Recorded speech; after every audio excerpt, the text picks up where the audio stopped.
Hello everyone, welcome back into this channel, and today I want to share the tutorial how to add songs on a content or pictures that you want to post into your Instagram. So first thing we have to do is just go open the Instagram application.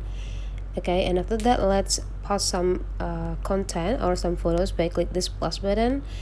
You can now choose which picture that you want to upload. For example, I would like to have this, and after that just go click next.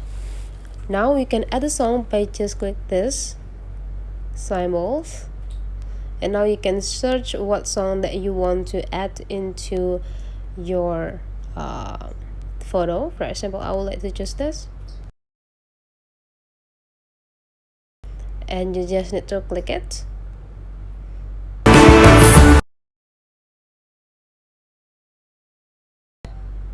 Now you can adjust the positions part of the songs, and after you've satisfied with everything, just go click done. Now click next, and you can add